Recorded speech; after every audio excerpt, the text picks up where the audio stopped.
ओम हनुमते में आपका स्वागत है। हिंदू धर्म में योद्धाओं को रथी, अतिरथी और महारथी जैसी संज्ञाएं किस आधार पे दी जाती थीं? इस प्रश्न के लिए धन्यवाद। ये हिंदू धर्म के सबसे रोचक जानकारियों में से एक है। रथी, अतिरथी, महारथी इत्यादि वास्तव में योद्धाओं की श्रेणी होती थी जो उनके शारीरिक बल, अस्त्रों की निपुणता एवं दिव्यास्त्रों की उपलब्धता से आंकी जाती थी।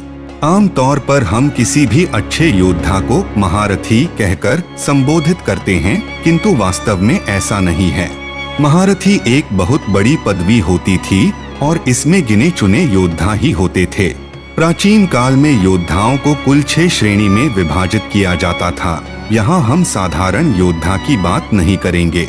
अर्धरथी एक ऐसा योद्धा जो सभी प्रकार के अस्त्र शस्त्र में निपुण हो और अकेला 2500 योद्धाओं का सामना कर सकता हो। रामायण और महाभारत में कई अर्धरथियों ने भाग लिया। अपने सेना के बल के बारे में बताते हुए पितामह भीष्म ने कर्ण को अर्धरथी कह दिया था। कई लोग ये मानते हैं कि इसी कारण कर्ण ने युद्ध में भाग नहीं लिया।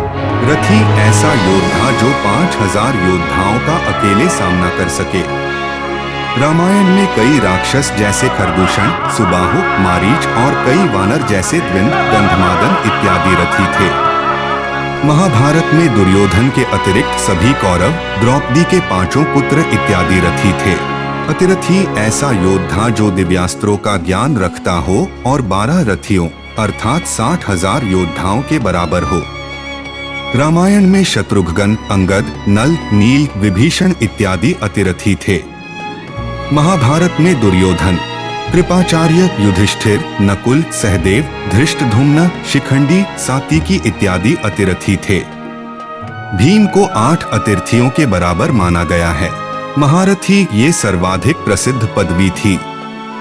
एक ऐसा योद्धा जो सभी प्रकार के दिव्यास्त्रों का ज्ञाता हो और 12 अतिरथियों योद्धाओं का अकेले सामना कर सकता हो। इसके अतिरिक्त जिसके पास ब्रह्मास्त्र होता था वो सीधा इस श्रेणी को प्राप्त करता था। रामायण में भरत, लव, कुश, अतिकाय, प्रहस्त इत्यादि महारथी थे। रावण, कुंभकर्ण, बाली को कई महारथियों के बराबर माना गया है। महाभारत में अश्वत्थामा, भगदत्त, अभिमन्यु इत्यादि महारथी थे। भीष्म, द्रोण, कर्ण, अर्जुन और बलराम को कई महारथियों के बराबर माना गया है। अतिमहारथी ये विशेष श्रेणी थी। ऐसा योद्धा जो 12 महारथियों। रामायण में श्री राम अतिमहारथी थे। उनके अतिरिक्त केवल मेघनाद अतिमहारथी था। वो एकलौता ऐसा योद्धा था जिसके पास तीनों महास्त्र, ब्रह्मास्त्र, नारायणास्त्र एवं पाशुपतास्त्र थे। हनुमान, लक्ष्मण और परशुराम को भी कई स्थानों पर अतिमहारथी माना जाता है। महाभारत में केवल श्री कृष्ण ही अतिमहारथी थे। महामहारथी ये विशेषतम श्रेणी है। एक ऐसा योद्धा जिसके अधीन सारे दिव्यास्त्र हों और जो 24 अतिमहारथियों के बराबर हो। आज तक कोई महामहारथी योद्धा नहीं हुआ क्योंकि 24 अतिमहारथी एक साथ एक युग में तो क्या एक कल्प में भी नहीं हुए। केवल त्रिदेवों ब्रह्मा, विष्णु एवं रुद्र तथा आदिशक्ति को ही इतना शक्तिशाली माना जाता है। आशा है आपको ये जानकारी पसंद आई होगी। हमारे YouTube चैनल को सब्सक्राइब करें।